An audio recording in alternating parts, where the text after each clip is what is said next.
Can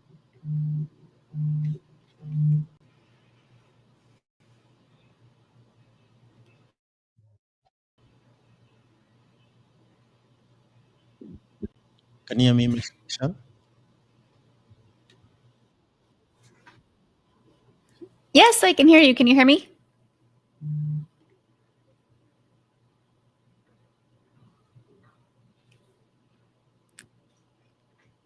Can you hear me okay?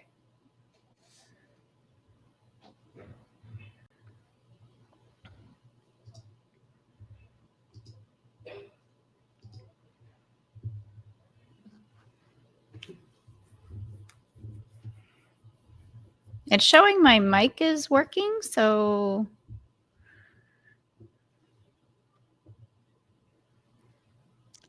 Please try to say something. it's showing that my microphone is working. Now you can hear me clearly, right? Yes. Yes. Perfect. I think it was on my side. I couldn't hear you, so I thought your mic isn't working. All right. Let me just get you backstage and then we start the program.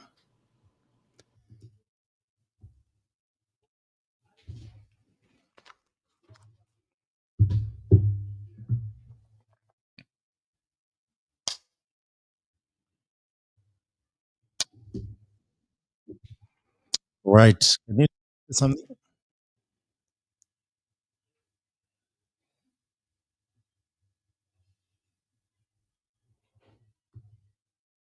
Okay.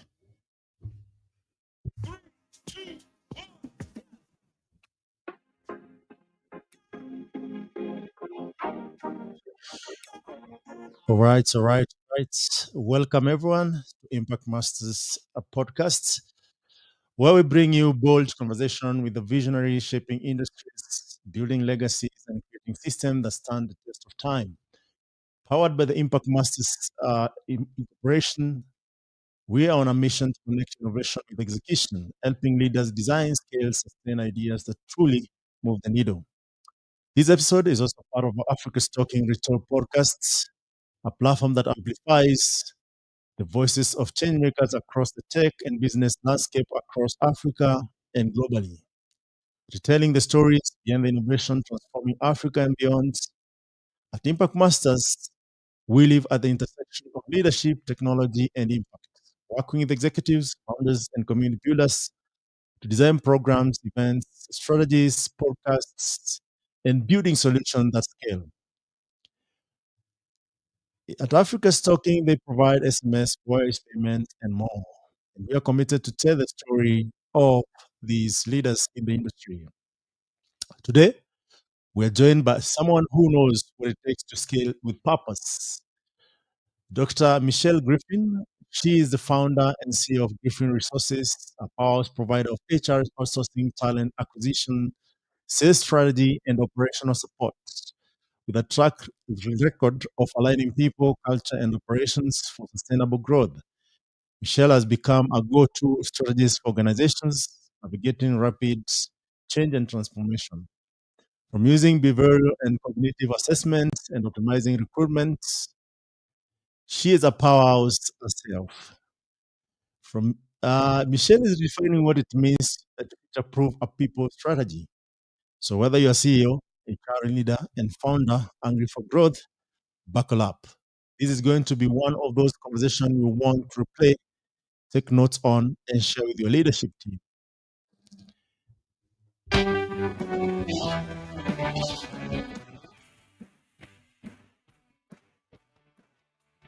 And this is a future-proofing people strategy, building scalable HR systems that drive sustainable growth with Michelle Griffin here on Impact Masters. Michelle, how are you? Good. Thank you so much for having me.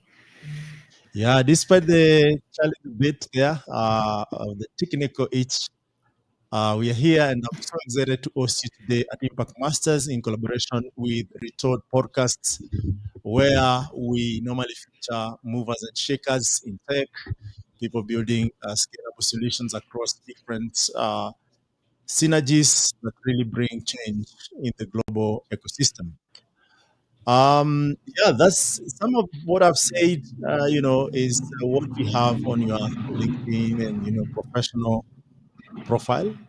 But definitely, there's Michelle as a person and where Mhm. she started. Love to hear about that, and you can go as detailed as possible before you get into it. Yeah, so I'll kind of describe what I built and a little bit of how I built it. So, my husband and I, we actually have 5 businesses together. And overall, there's about 100 team members across 3 countries. So, we have team members here in the United States, as well as the Philippines, Pakistan, and India. And so the business that I am in, my background is human resources. So I took my expertise and my higher education and kind of worked that into a business model of supporting small to mid-sized businesses to help them scale and grow. Um, so what I did was built essentially a virtual department of HR, and we fraction their time out on a fractional hourly basis. So we round in 6-minute increments, and rather than having to charge a retainer or a required minimum or something like that to small businesses, we keep it really affordable to be compliant when it comes to HR and in payroll and employment law. And so we can help small businesses grow and scale and be competitive against larger companies and hire really talented team members, rather, what we call warm body syndrome, where, if they just kind of get butts in seats versus really trying to strategically grow and build their talent pool, and they can work directly with larger competitors. So that's really where we try to focus on helping businesses scale. And some of the things we've done when it comes to technology is we started building our own technology. We technically could license it, but we don't. We tend to use it with our clients. So we have we built an applicant tracking system. We also have a CRM that we use internally, and a lot of our developers basically develop that for us, and we use that with our clients where it makes sense. If we're going to be doing sales development and ops and growth strategies with them, we tend to just use our products and services with them and kind of help them scale that way. And if they don't use our actual services and they just want to keep the licensing, then we'll charge them a licensing fee beyond that range. But we tend to kind of focus on the businesses that need to grow and scale. And we know what it's like to be a small business owner. So we kind of took that as our bread and butter and grew it from there. Oh, interesting. I was waiting to hear, where did Michelle all start to? Did you grow up in Tampa? How was that? How did you get your PhD? Was it important? What drove you to, building such an amazing company? And I have a couple full of questions around, the company itself and even around culture, strategy, people. So we'll get into the meat Mhm. of it, where people could learn different things. But definitely, I wanted to know, who is Michelle as a person. There's Michelle behind, the PhD company, which is really interesting for people to learn, that journey and how it looks like. Yeah, yeah. So I actually, and more interestingly, I grew up in Alaska. So I was born and raised in Alaska. I didn't move to Florida until I was in high school. And then I went to the University of Tampa, where I got a degree in psychology. And my first job out of college was as an auto theft and arson investigator. And I did that for 6 years before getting my master's degree in what's called industrial organizational psychology.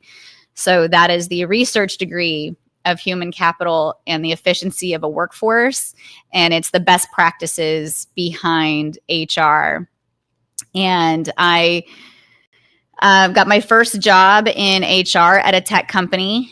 And I left that tech company to go to a construction company when they were selling to private equity.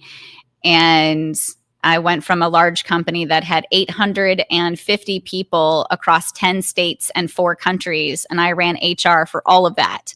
And then when I scaled down to a local construction company, they had 100 people in 1 state. So that made the job a lot easier to manage from what I came from. And that gave me the mental bandwidth to start getting my PhD. So I started getting my doctorate in 2018. I finished a couple of years ago in 2023. And it's also in industrial organizational psychology. And I conducted my research of it was communication strategies across an international company that was based in Macedonia and Serbia. So I have kind of a love for international business and multinational business structures. So that is me in Wonderful. a nutshell. Wow, that's great, and that's quite a wealth of knowledge. And it's good you have mentioned, that journey, because sometime with my guests, their guests who just want to get into the meat, and there's nothing wrong with that. Just because they have told this story a million times, and like, this is not important. But for me, I like to really go a bit back so that when we start delving into some of the question, it is a build up there. So thank you so much for sharing that. So Michelle, you have No, built thank you for Griffin asking. Resources from the ground up. Yeah, yeah. Yeah. I Into started as an independent contractor, and that was at the end of mm, 2019. And so while I was mm, still, and so my thought process was while I was in my second year of my doctorate, I could, take on some independent contractor work and have the flexibility to do both my doctorate and, get some income in the meantime, but not mm, be tied to a full-time corporate job. Fortunately or unfortunately, I ended up building the business rather quickly. So my first contractor position I took in October of 2019, but by January of 2020, I had 8 clients and hired 2 full-time people. And mm. naively, I thought, well, I can have passive income with employees and they'll do the work and I'll collect the income and it'll be great. That's not how building a business works. And it Yeah. does actually require quite a bit of effort from the business owner. So I kind of doubled down and ended up deciding to build the business, which has now turned into, a larger firm.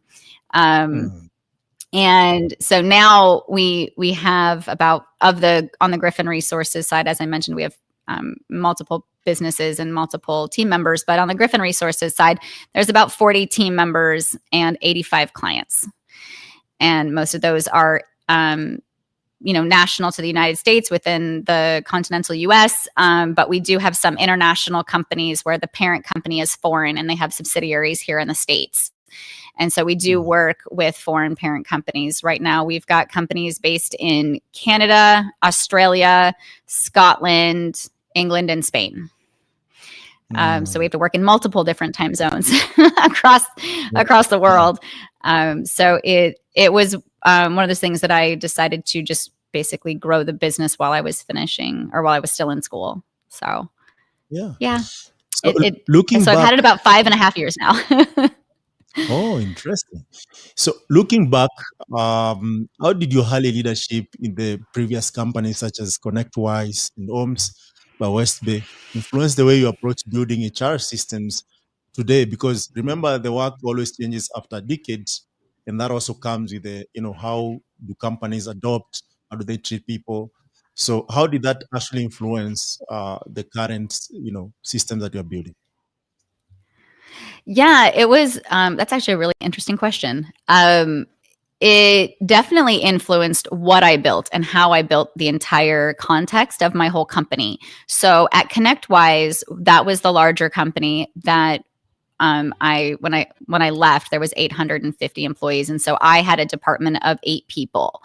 And I basically realized all of the resources that a large corporation gets, either from their broker, from 401k advisors, a lot of their own vendors and what that company can afford when it comes to benefit administration. There's different resources that that company would pay for employees, different lines of additional insurance. So that really got me thinking about how to bring those types of services to small businesses that brokers or other vendors don't even supply to small businesses. They're just kind of considered too small of fish to even Mm, supply that to. And so I mm, started working and finding companies that were willing to work with small businesses, because how they approach their HR and their payroll and the types of technology that they can have is very limited to small businesses, like under 10, under 15 people. When it comes to benefits, under 50 people and under 100 people are very different game changers when it comes to what is even available to you. So I started to really empathize with these small businesses that didn't have those types of resources. So my company essentially is a large HR department, and we fraction out specific people to the needs of the small business, so they can have a VP of HR with 20 years of experience. Maybe they only need them 5 or 10 hours a month. And mm. if they need an HR generalist doing the onboarding and communicating with employees and talking them through their benefits and things like that, then, they may need only that, 5 hours a week. So 20 hours a month. So it's the idea that you can have these support systems that larger businesses get for their employees, but they aren't affordable or even available to some small businesses. And so that was really where I took what I was used to having for so many years of my career and then just bringing that to the table. So I basically framed my entire business from everything that I learned from being at bigger businesses. What I learned from being at ConnectWise versus Homes by West Bay was the culture shock and difference that happened to me going from an IT tech company, which was, very Silicon Valley kind of mentality. Their average age was 31. And so people were right out of college. The executives were, again, not even very old for them, in their 40s and 50s. And, some of them were slightly, maybe in their 60s, but again, not a lot of people were much older, versus the construction company. The average age was 40. So a whole different, like, generational shift.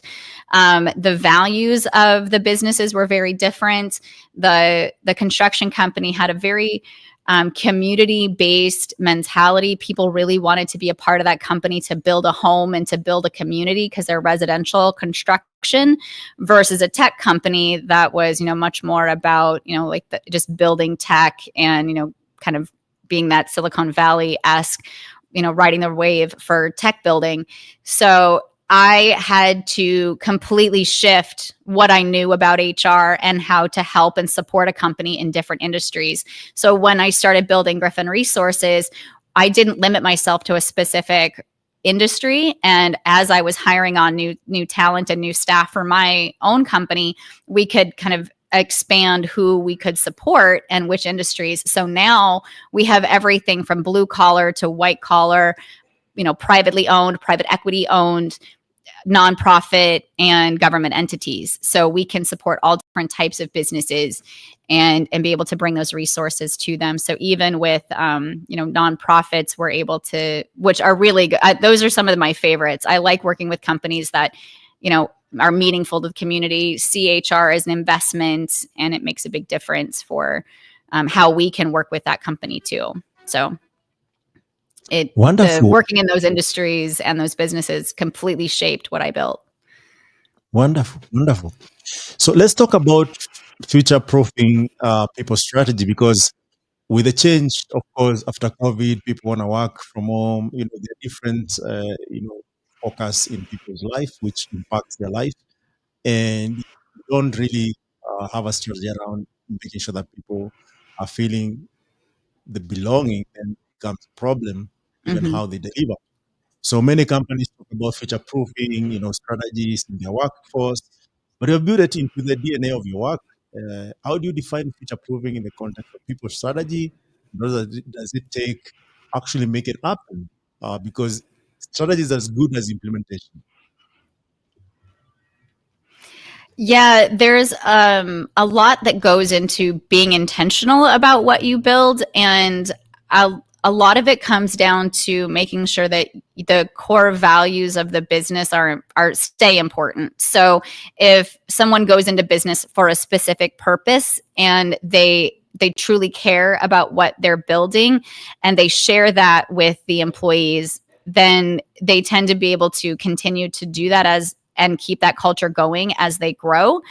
A lot of times, employees tend to, you know, that's where the quiet quitting kind of started, or not feeling like you're cared about. So people need to be treated as people. So if they, their mental health, their work life balance, they want and need to have like a life outside of work. That is a big shift that we're seeing not only with the newest generations coming into the workforce, but what happened to pretty much everybody during and after COVID was a shift in their priorities. And the US culture is known for, basically drilling and working people really hard. And other countries in, Europe, for example, tend to, work in order to live and live well, and the US is not known for that. We tend to Mm. basically want to pay higher salaries and expect a lot out of people for money in turn of that. And so when people want to take time off for going to the doctors, and like the United States, for example, there's like very few sick days that are allowed. They might only get 3 or 5 sick days a year, and versus other countries where sick days are just kind of, you're sick, you just get a doctor's note, and there's not a limit to how many times you can do that, because if you're sick, you just are sick. So the culture difference in how people are treated can vary between areas of the world.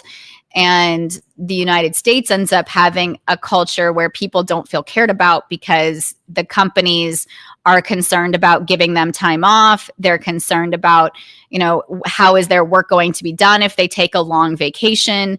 And a long vacation in the United States is anything more than like 2 weeks. And so that's versus other countries can take longer holidays. And so those are some of the things that the United States is becoming more aware of, the more global these companies become and the more connected we become as a global nation. And so people are starting to really understand like there's more out there than just working to the bone. And companies need to understand what it is that their employees are valuing and accommodate that.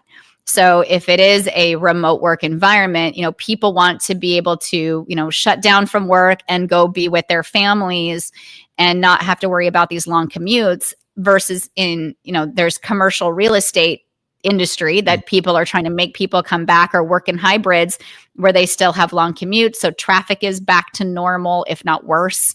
And so we're starting to see, people not feeling heard about what their values are, in the workplace. And so I think companies, to future proof themselves, really need to understand why is it that their employees care about working at their company, and also what their motivations are in their lifestyle, and being able Mm. to work that out. A lot of people are willing to take lower salaries if it means not going into the office. And so companies need to understand that give and take from them, and be able to build that within themselves going forward within their companies. Wonderful. And one thing actually that maybe your company brings that really is interesting is even what is happening in the world. And you often emphasize aligning HR, culture, operations.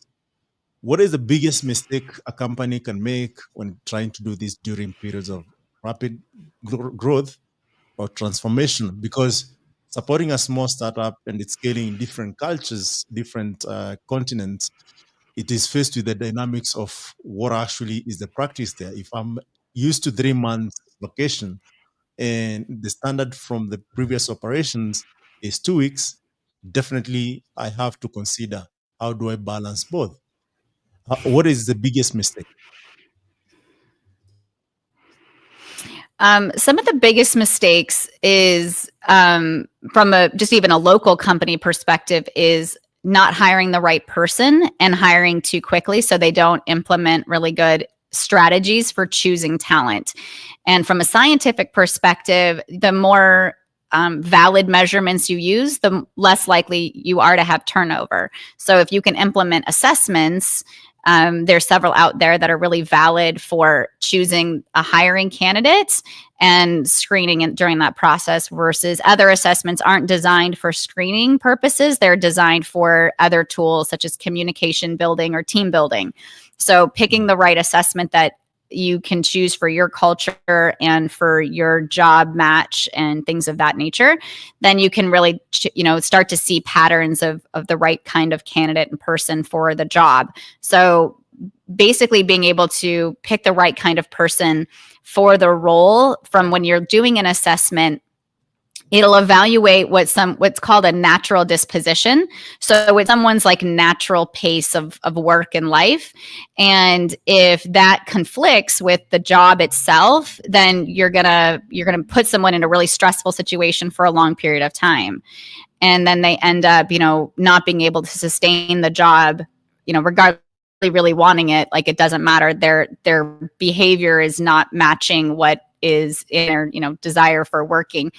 An example of that is if someone, likes consistent work, doesn't like change, and, needs time to prepare when it comes to making any kind of change, and you stick them in a fast-paced working environment where their situation changes consistently, you're changing territories or constantly changing things up for them, they're not going to be able to keep up with it, and they may end up quitting anyway, or just trying to be in a stressful environment. Then you end up terminating them because they weren't able to perform the way you expected.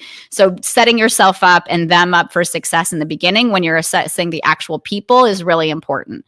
And also having the interviewing process, if you have standard interviews versus unstructured interviews, for example. In a structured interview, you ask every one of the same questions. You can obviously go off script and ask more and additional questions, but if you ask the same questions of everybody, you also increase your validity of hiring. So if you put a bunch of different options in place, you're much better off.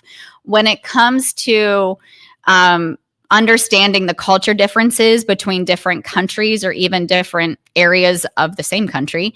That's actually what my doctoral research specifically covered. So it's interesting you ask that.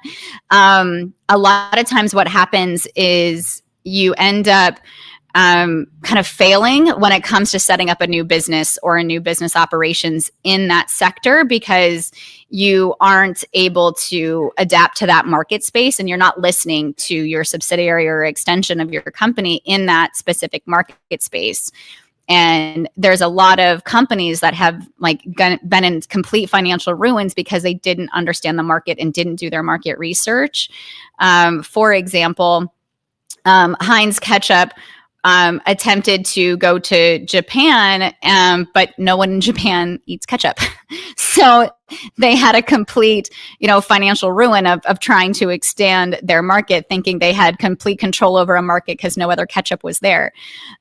So being able to listen and understand and do market research and respecting the culture of where the differences are and knowing how to do that. The other thing is, you can also make someone's situation better. So when European companies come to the United States, they tend to bring that culture with them, and they give a lot more time off. And they do tend to pay differently. So Europe usually pays monthly. In the United States, we usually pay bi-monthly or every other week, or there's two specific dates, like the 15th and last day of the month. So people are used to more frequent checks here. So budgeting and how people are paid can even impact how they feel like they're being treated. And here, so it's kind of one of those things where they, have to make sure that they're understanding how to physically do business in different countries as well, and what that means to the employees, but also how they structure their business too, from budgeting and financial perspective. So there's a lot that goes into figuring out how you're going to adapt to specific cultures and make sure that you are respecting different cultures and not trying to push processes and procedures down into new subsidiaries that don't make sense in those areas. Wonderful. I think you emphasized earlier on about purpose. So we're gonna speak a bit about scaling with purpose, because at the end of the day, if you're not scaling your business to some extent, it might die off, or you might not really build that value. And in your experience and research, how can organizations avoid scaling at the expense of culture, and instead of use culture as a driver of sustainable growth? Um, because if you are used to paying people bi-weekly, now you're paying them monthly, that means maybe there's more revenue retention. But actually, if I was paid every month and now I'm getting after a check after every 2 weeks, and if those roles are reversed, definitely they're going to impact even how I feel about the company. So how Mhm. do you ensure that you avoid this pitfall, while scaling? Yeah, growing and scaling is an interesting process because what there's certain milestones to growth spurts in companies that you have to change your processes and procedures along the way, because what it took to get you there isn't going to get you to the next stage. And those milestones tend Mm. to be a half a million, a million, 3 million, 5 million, 10 million, and then pretty much 10 million after that. So 20, 30, and so on. So there's when you start to kind of double in size is when you have to start changing certain processes and being able to scale. A lot of that comes with technology and being able to do more and make things more efficient. It also comes with standardizing your processes and making sure things are replicatable on a scalable level. So, kind of looking at the business and changing as you grow is really important. But also, there's certain logistical things like the payroll process, but there's also legal standards to that too. So here in the Mm. United States, paying monthly to employees is actually illegal in the state of California, but not in other states. So in certain states, you can pay monthly, other states, you cannot. And so in the state of California, you are required to at least pay twice a month. And so as companies grow and become multi-state here in the United States, they end up having to deal with different legal restrictions when it comes to every state is different. The United States is much more like almost like the United Nations. Like each state has its own governing body and it very much functions completely differently. And so not only do you have to deal with different state regulations, you sometimes have to deal with different county regulations as well.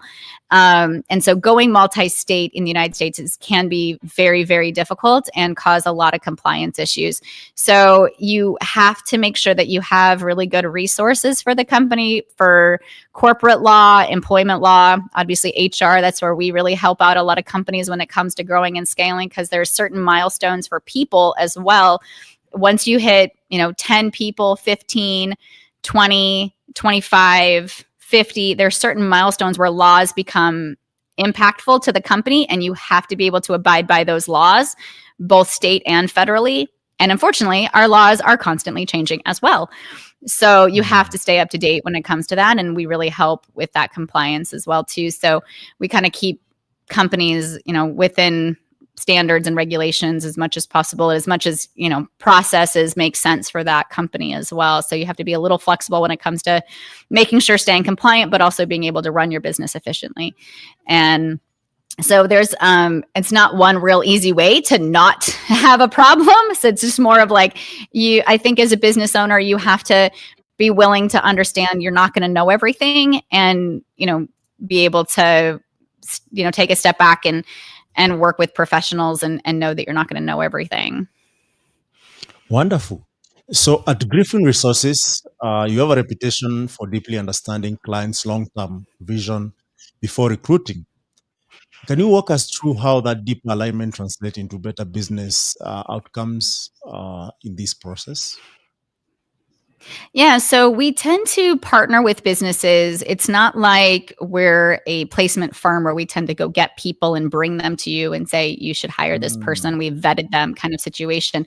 We end up um, a lot of our clients we've had for many years, and because we don't have requirements for them, like we don't have a structured minimum or a retainer, we literally just let them come and go, and only pay us when they need us.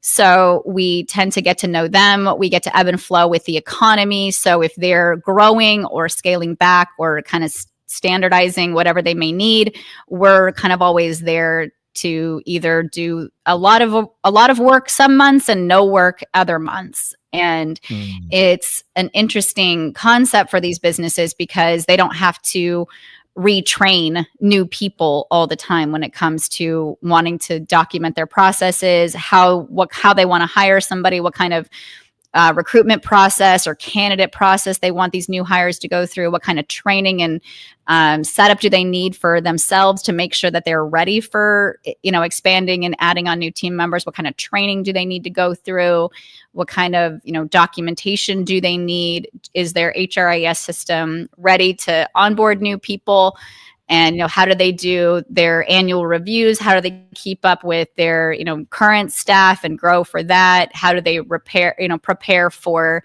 succession planning, which is like people leaving the company and you have to hire to replace those people, how do you put people through retirement. So like the entire life cycle of the employees are really important. And so it's just when they've worked with us for long enough, we tend to obviously not only help them out through some of these difficult situations, but if we have to change up staff within ourselves, like we train the next person that works with them at no additional cost to them. So if we do have to train someone new and kind of make sure that we know their culture overall, then it doesn't cost them anything more to do that. So for us, it's kind of been really important that we get to grow with them. And a lot of our clients we've had for many years now, since we've been in business for so long. We're not necessarily designed to always have, clients for long amount of time, though. There are some that Mm. we've had, like I said, for years. Otherwise, sometimes it might just be a project. We might just do an audit and give them the results of that audit and help them walk them through what some of that means, and then let them do things on their own. And then some will just kind of call us every once in a while for help or support as they are implementing their own changes. So there's things like that where it's just kind of guidance in some capacity versus doing all of the work for them. So just we're really flexible on what they need and just kind of supporting and being there for them. As I became a business owner, that was something that stayed really important to me, to kind of work with the small businesses. And as a, someone that has been in the small business space as the owner, I really wanted to not pigeonhole anybody or lock anyone into a contract, and really continue to provide what they needed. Wonderful. And it sounds like most of what you have walked us through is basically data driven. And now with the rise of AI, the rise of ATS systems, and so on, and the tools that exist in the market today, whereby even people optimizing their CVs, resumes, and even portfolios to really Mm-hmm. be compliant. So definitely, your systems have integrated behavioral and cognitive assessments, structured interviews, ATS optimization into recruitment. How do these tools help companies make smarter, longer lasting talent decisions? And since there is AI, people now can even game those systems. How does this really impact the kind of talent you get? We really encourage companies to embrace AI. And usually I'll warn people that we're not at a point where AI will take your job, but someone who knows AI will take your job. And Mm, so, we definitely want to make sure that companies are supporting their talent. So by doing, continuing education trainings, starting to understand how their processes can be automated and making jobs faster and easier. But that doesn't mean that a person doing that job should be obsolete. You should or could be able to provide them additional training and scope of work so that they can, make a different contribution to the company that is more valuable and not just manual power of doing something that can be automated. And so mm, the some of the struggle that the HR industry is seeing is the people that, the entry level position with someone with no experience at all is going to start to have a hard time finding a job because those entry level tasks are being automated. So people are having to understand how to provide talents and tasks that have already been automated, and companies have to be able to kind of figure out how to scale and grow with the talent that's available. So a lot of that comes through, obviously education, but it also comes from the ability to, just have years of experience. And there's kind of a give and take on what you can automate versus what you need someone to know how to do. And so we really encourage companies to not only find the right talent, but be open to training programs, internships, things like that are going to build a workforce that is going to be valuable to the company, that may be less of a risk when it comes to financial obligation, like internships and things like that too. And then, hopefully having job offers at the end of it. So there's definitely need to be embracing AI and automation and the tech tools that are out there. It makes aggregating a lot when it comes to year, because if you were to work with AI for the recruitment process, obviously there's note takers out there that can summarize the meetings very well. They can identify obviously there's AI that will identify the tone and the, if someone is telling the truth or lying or whatever. There's all kinds of technology out there that can kind of read through the tone of everything that's happening in an interview and start to give you some data points for it. And then, if you kind of combine that with assessments that were taken, and you can start to use AI to make a lot of hiring decisions, to the point now where a lot of states are outlawing the using AI without human intervention as a hiring practice, saying you can't just use AI to make a hiring decision for you. You have to have human intervention. So we're starting to see some laws come out around restricting how much computers can just make decisions that should be human based. And so so we're trying to kind of make sure that we keep companies staying ahead of those things, and that their processes are in place as more laws can come out and change and make restrictions, but still utilizing the tools that they have, and still keeping a human oversight when it comes to making decisions, when it comes to hiring or the reviewing of the information that's given to you, but utilizing the tools that in the way that they're intended to be used. Wonderful. And this data can be used to really help organizations, not just measure the performance, but also actively keep and improve engagement and retention. Because one of the biggest problem of this decade is ensuring that the churn rate of employees, because of the cost of really getting good talent, is becoming really prohibitive. In fact, recently we have seen how OpenAI is struggling after some of the engineers were taken by Meta, and that's the reality of the modern workforce. You have good talent. How do you keep it? So, how does data really help ensure that the engagement is there, the retention is there, and churn rate is reduced? You really want to make sure that you're using data to tell a story.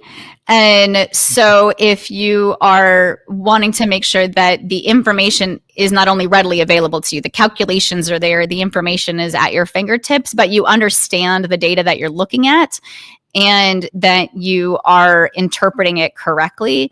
The other kind of, and this is more from a doctoral level kind of understanding of data, you can manipulate data in any way you want.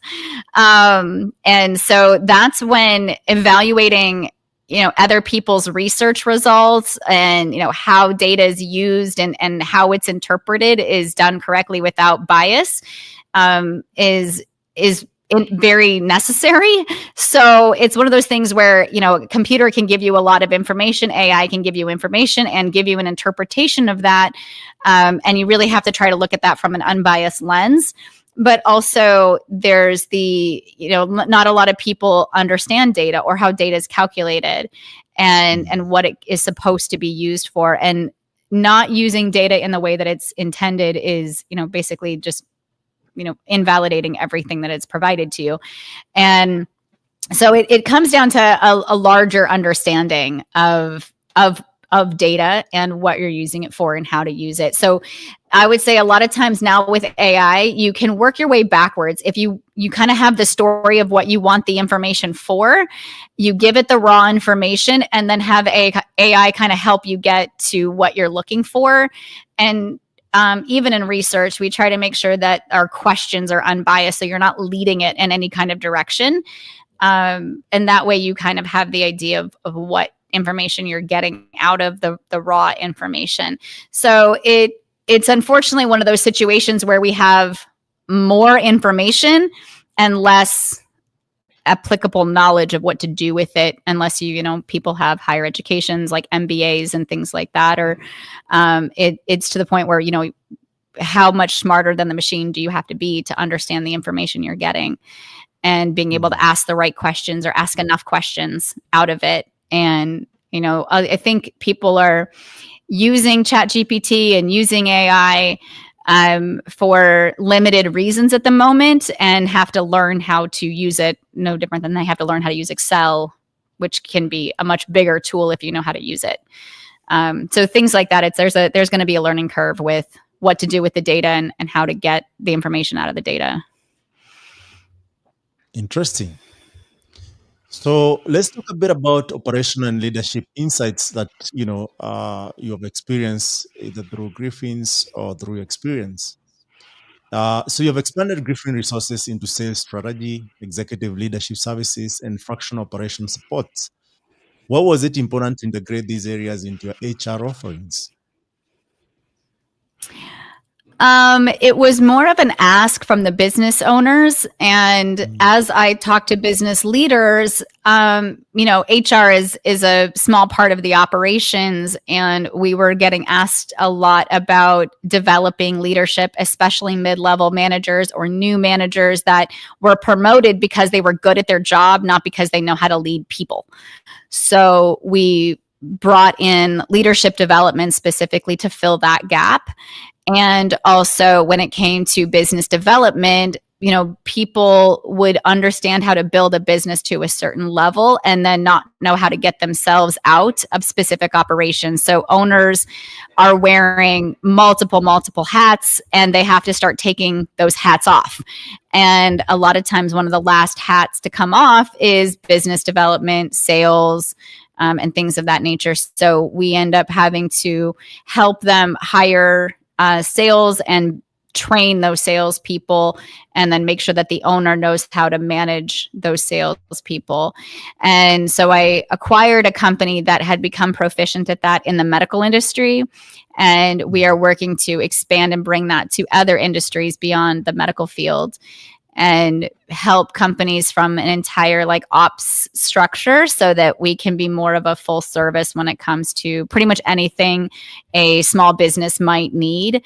And it is something that they can pick and choose. Again, there's not a structure to any of it. So if they need only specific areas like a leadership, development, or a specific leader that needs development, just the one person, we can do that, versus needing to do an entire leadership team.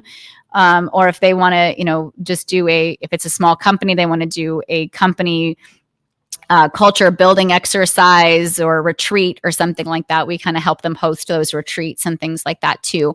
So we started bringing in ideas of these cultures that companies wanted to be intentional about building, and then figuring out how to do that, both from a remote and an in-person perspective. So we do have some clients that will pay to fly our people wherever they're doing their company locations or their retreats and things like that. And again, we try to keep it pretty affordable for them.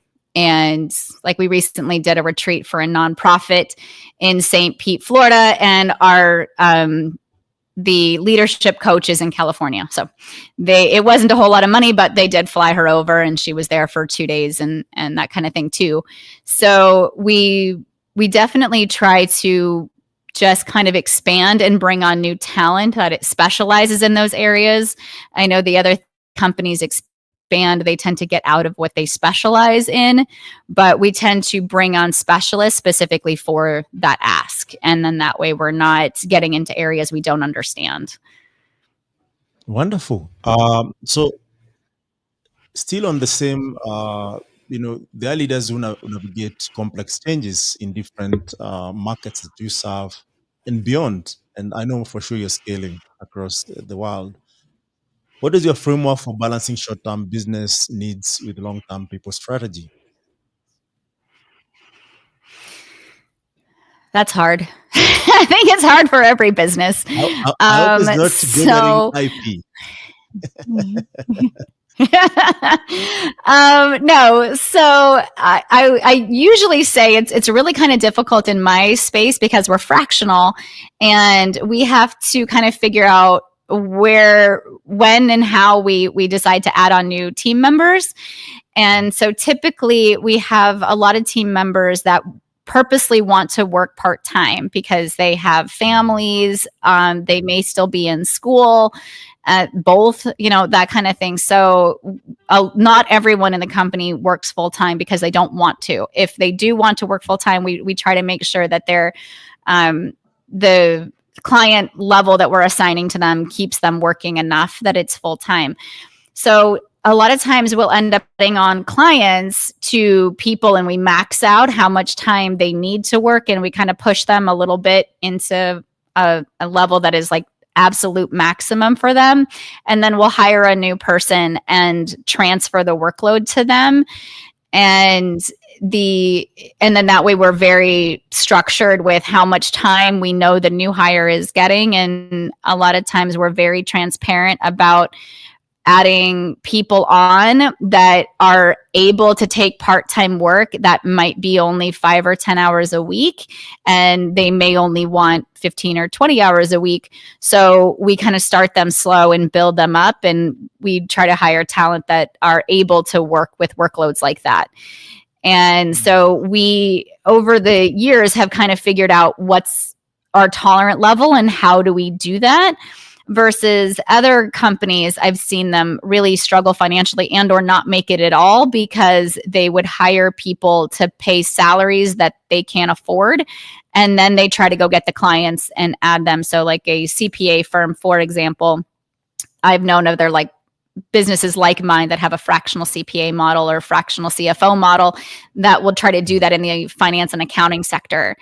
And they aren't able to pay and cover a full-time salary with only having part-time billable time for them. And they have to cover a lot of the salary that they can't afford for a long period of time. And what I've done is different, is kind of make sure that the billable time that they have is being covered from the day one, and we're not paying more than we can afford for them. So that's kind of been my growth strategy and kind of success pattern that I've been able to do with mine versus trying to compete with bigger salaries and full-time salaries for people. But being able to apply that to other businesses is more like, really understanding your finances and your budgets, and knowing when to hire people and also when to scale back. Because if you start to see that maybe you didn't get the business that you thought you were going to have, especially right now with the changing economy. And, a lot of businesses are, we are having a lot of tariffs situations happening. Price structures are really being, kind of challenged.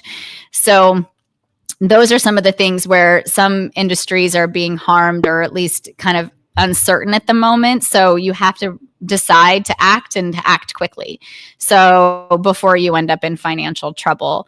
The other thing I encourage business owners to do is to understand what you have available for you for lines of other funds. So you can set yourself up for success. You don't have to use like credit cards, for example.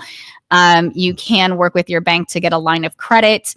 I recently was talking to a business owner that was not aware of the fact that they can do a line of credit against their outstanding receivables. So they Mm. had quite a bit of money in their accounts receivables, and people are like 90 days late on paying them. And they're to the point now where they're like, how much should we send to collections? How much, can we tolerate to like try to collect on our own? And they didn't realize they could get a loan against their receivables. And that way they can, if they're just waiting for that income to come in, once that does come in, they can work off the loan from the receivables. And so there are certain things that are available to companies that there's fast money available versus, some money that does take a little bit longer to qualify for. But knowing what's out there, and some business owners, even myself, like may not be aware of how to get that. So we do also offer some guidance when it comes to just running a business when you're in financial trouble or you're not getting the money that you have outstanding and you're just not getting it in quickly. So I've seen a lot of businesses struggle when it comes to just knowing your financial opportunities too. So talk to your CPA, talk to someone like myself, or talk to, any kind of your, bank and your bank officers, or if you have a credit union, things like that, that can really be of use and of value. So you're not getting yourself in further debt. You don't have to go into debt to continue to run the business. Wonderful. So let's delve a bit about impact and legacy, since you're really big on that. And your work touches multiple industries: healthcare, technology, construction, finance, real estate. What is these universal people strategy principles have you found apply across all the sectors that really is important?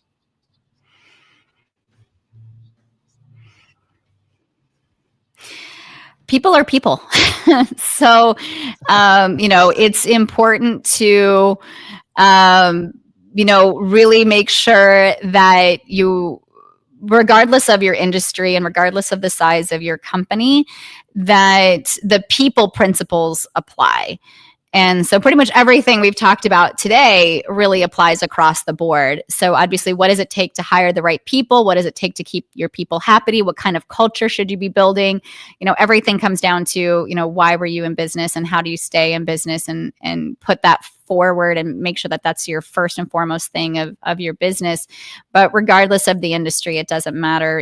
People are doing work usually for a purpose. It's not a long-term good thing for an employee to show up, collect a paycheck, and go home. Like there should be a more existential or intrinsic reason for working at the company you're at, and you should understand what that is. And even if you have to ask your people, like the people that have stayed there for a long time, why? Like, what is it that draws you to that company?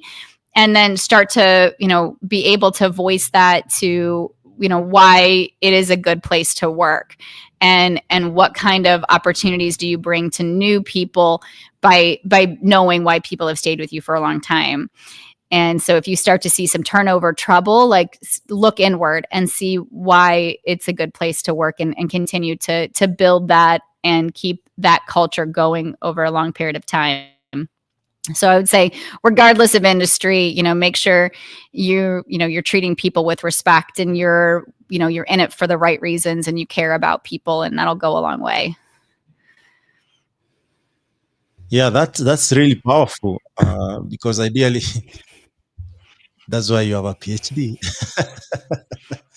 uh, so you've been deeply involved in community work. I'm also really big in community, and it's quite powerful. And for you, you've been involved in community and philanthropy. How does this value influence the way you lead your company and advise clients? I would say not necessarily how I advise clients, but how I choose clients. Mm. Like I mentioned before, I really enjoy working with companies that have a value and a purpose to the community. So it's important that we work with companies that, obviously everyone is contributing to the economy in some way, but those that really care about their people, care about the mission and whatever it is that they're bringing to the community. So some, like obviously the nonprofits are a little bit more known because it could be a rehab facilitation, could be a nonprofit school. So some of those things and our clients that way are very obvious on how they contribute to the community versus some of the for-profit companies that if they're in construction and things like that, but they usually still have a value, and as long as their mission and vision for what they're doing and why they're in business is important. And even if it is a construction company, a lot of times they will want to make sure that they have safe working environments, or manufacturing, that they have safety on the floor and they're putting their people first.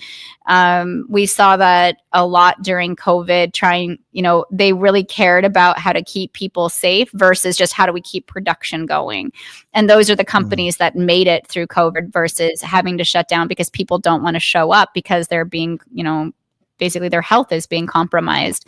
So it still always comes down to, the mission and vision, regardless of the industry. But it's more about finding the business owners that care about people and care about why they're in business. That helps us make sure that we work with the right companies. So it's not necessarily how I would say, it's more about just how I choose and continue to work with those companies. Wonderful. So for you, Michelle, you have really thought through about how you really want to build Griffin Resources. Where do you want to be? The companies you want to work with. When future leaders look back at your work, and that's why actually we do this podcast, that 50 years, 100 years, or whatever time that comes, when people listen to these stories, they can actually learn a lot and avoid or even implement better as our forefathers did. So when future leaders look back at your work, what impact do you hope you will see you've made on how organizations approach their people strategy? I would like for people, I would say not only employees or employers, I should say, to look back, but the employees themselves, because I have a huge belief that people should be performing work that makes them happy and and helps them to feel fulfilled. So I think employees should be just as picky about the companies that they're working for as companies should be picky about their employees, and be a part of what they're building and be a part of culture, and understand that the work that they perform should obviously contribute back to the community in some way, whatever that value might be for them. And so I don't want people in general to compromise themselves for a paycheck. A lot of people do. But it is my hope that people will do work in some capacity that makes them happy and makes them feel fulfilled and makes them feel like they have contributed to society in a way that they find meaningful. And I hope, people choose continuing education or upper higher education in a field that, they want to work in. That's the other thing that bothers me in our, newest generation, or at least some of our millennial generations, that they were told to go to college and then figure out what to do with it later, find a way to make money. And, the versus the newest generation, college is too expensive.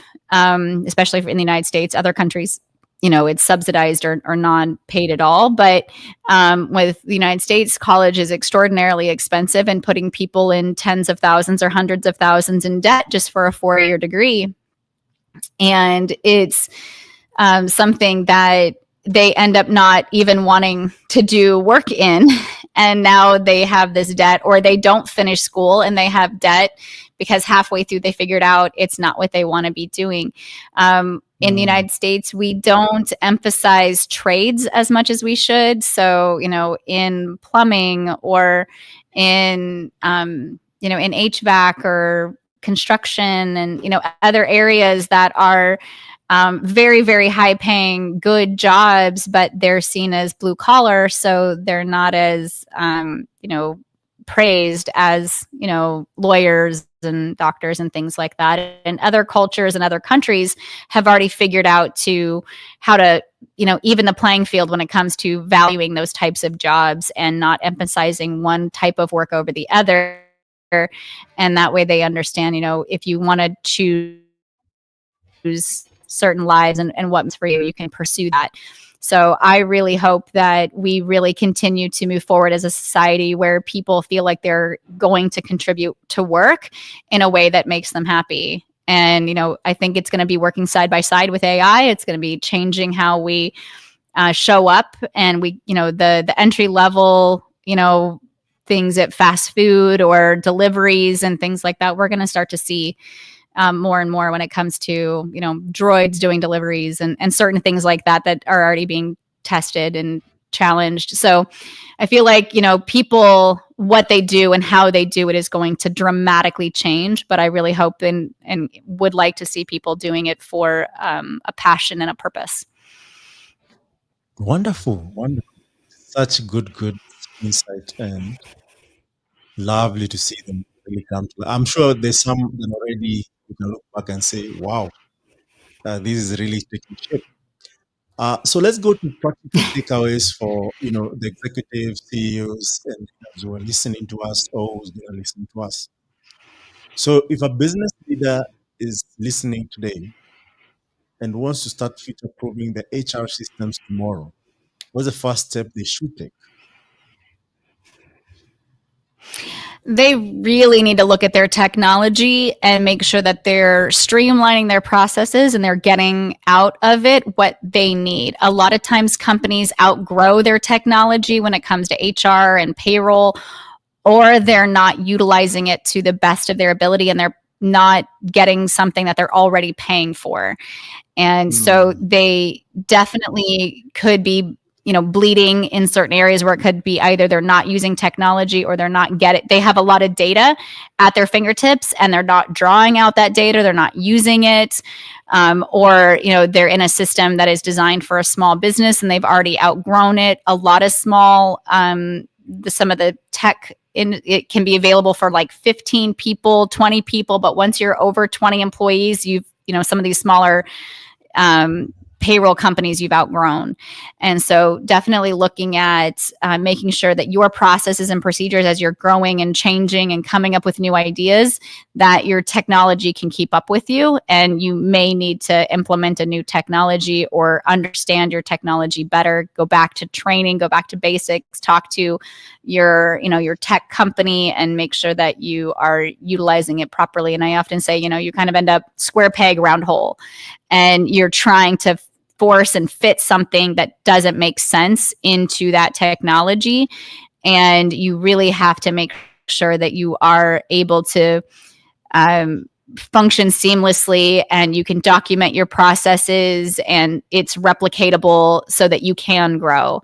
And so definitely it is something that people turn a blind eye to as business owners, but it is something that can be extraordinarily powerful to your ops and your scalability and your growth when it comes to making sure you've got all of your processes in place and everything is in the same place, from applicant tracking to your benefits to payroll to onboarding and things like that. So that tech space is really important. Interesting. So, sorry, I just wanted to share something at the end, but don't worry. Um, what's one misconception about HR that you wish more CEOs and founders will let go of? A lot of companies will see HR as a necessary evil, more like if it's a compliance thing, they think it's like, well, I need to have it, but I don't really know what to do with it. They don't know what HR does all day.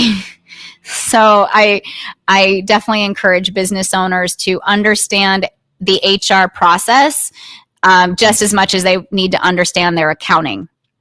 And everything HR touches has an employment law around it. Everything. There isn't a single thing HR touches that doesn't have a law applied to it. So that is a consistent, everyday pitfall and liability that can happen for your company. And you definitely don't want to be mishandling employment information. You don't want to be mishandling any kind of treatment of employees. You don't want to treat people unfairly. You don't want to pay people inadequately or unfairly. Like you really want to make sure you're paying attention to HR and the policies you put in place. You know, your handbook is too old. It's no longer valid.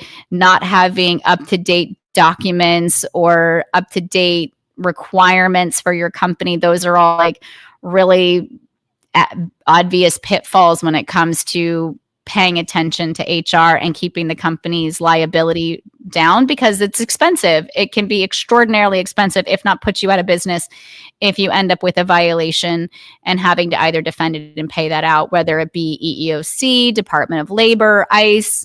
Like there's tons of areas in the United States where it's really important. And employment law is even more important in many other countries as well, because most countries are more employee friendly than employer friendly, and the laws are designed to protect employees a lot more than the employer. Whereas in the United States, many states are more employer friendly than employee friendly. And those laws are there to protect the employer, not the employee. So it's really important to understand your laws and your regulations and using HR in a way that supports the company.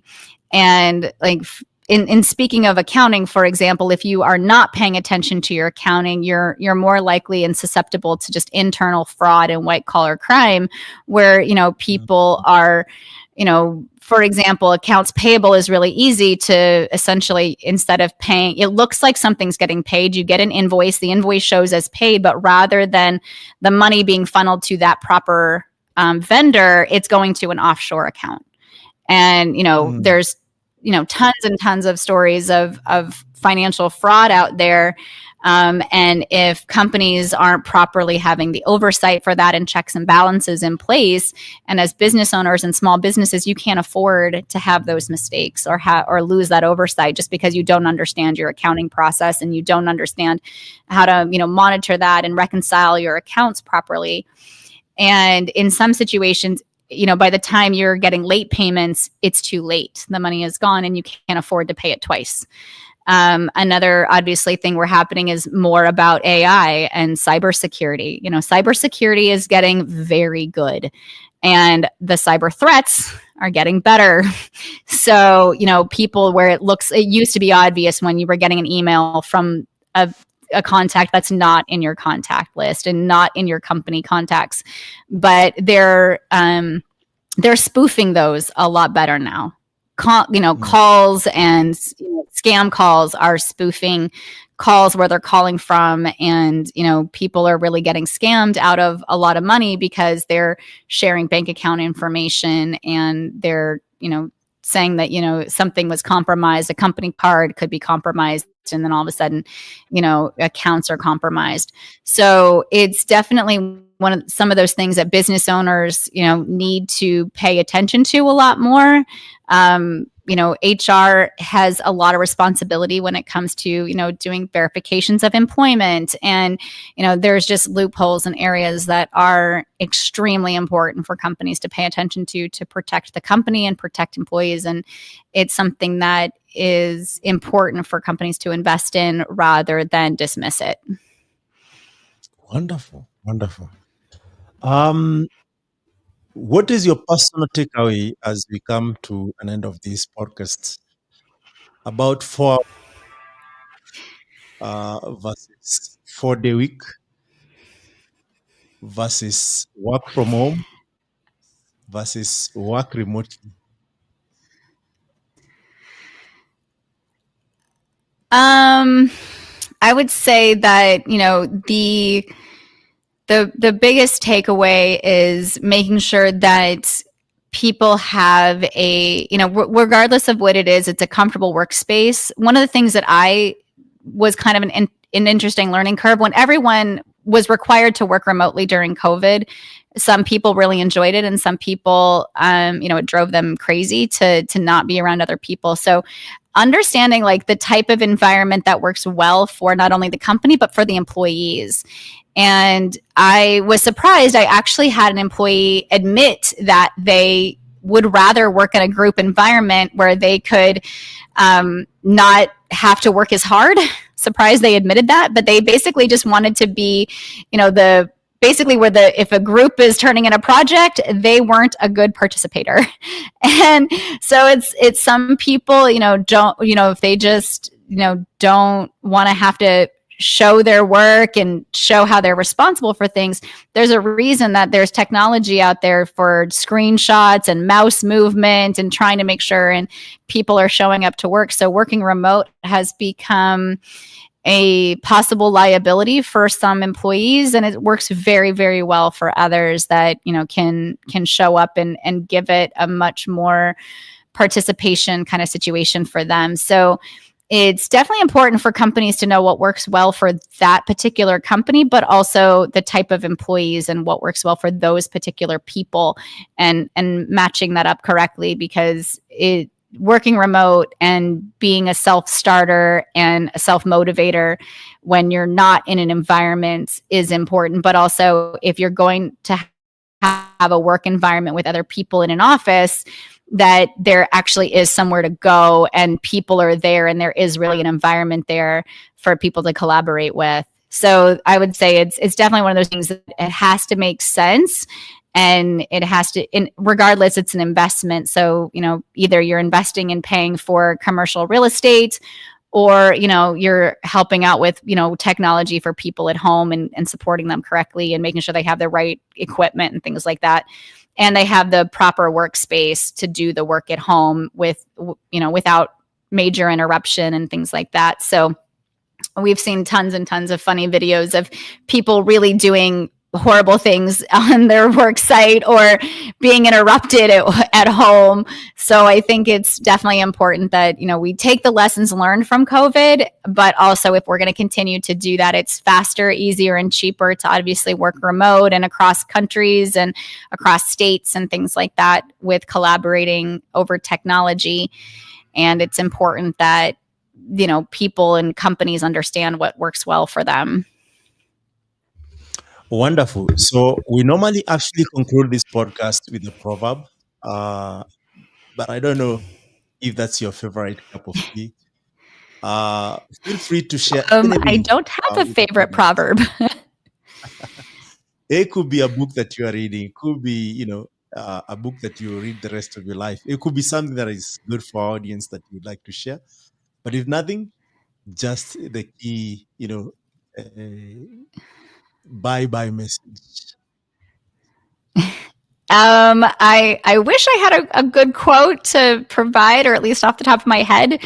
I definitely have some really great books with a lot of great quotes out there. But since I don't have one off the top of my head, I would just like to kind of tell people to follow their dreams and make sure that they are showing up for themselves and whatever that means for them, and that if they are believing in themselves, that and the universe is there for them, whatever form that may take for them, whether it be in a religious form or a spiritual form, or a scientific form. There's a lot that it overlaps and shows value for them, and the universe is there for them. Wonderful, wonderful. Thank you so much, Michelle, for making time, Dr. Michelle. Yeah, if you have a PhD, you're a doctor. Uh, and I know even in the US, you could be a professor at some doctorate Yes. PhD. For sharing really your knowledge that you've garnered over the years. That's why Impact Masters exists. I was actually taking notes as you shared the nuggets that are really important, because the company is as good as people. And sharing these insights on how leaders can future-proof their people strategy while scaling their purpose in the journey that you've given us, that experience in companies you worked for, the company you started, is quite a masterclass in aligning culture, operations, and talent for sustainable success. And I hope whoever listens to this really finds it valuable and implements some of these, you know, takeaways. Um, so this is really, really good. Thank you so much. To our listeners, if you found today's conversation inspiring, don't just keep it to yourself. Share this episode with a fellow leader or HR professional who is navigating growth. And for more episodes of Impact Masters and Africa's Talking Little, subscribe to our Spotify, Apple Podcasts, YouTube, and connect with us in all social like LinkedIn, Facebook, Instagram. Is going to be shared continuously. Also, if you are looking for resource, I think Michelle can give us maybe a URL or where they can start as a parting shot, and then I can give you Impact Masters and Africa's Talking also as a parting shot. Please, Michelle, Thank you very where can we find much. your services? Where can we find out your services? Is it And what was that? www.resources? I'm asking where can we find your Oh, services in case you're looking. it's Griffin Dash. Yeah, it is griffin-resources.com.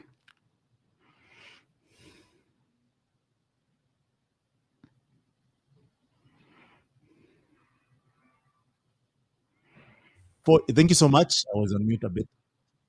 So for Impact Masters, you're looking to work with us. We provide software, uh, developer experience, developer relations as a service, design experience as a service. Uh, Check out us www.impactmasters.io. For Africa's Talking, I will provide communication platform as a service, providing APIs such as SMS API, voice APIs, USSD APIs, as well as integrating that with AI. You can find them at africastalking.com.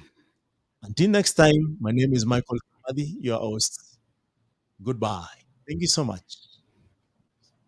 Thank you.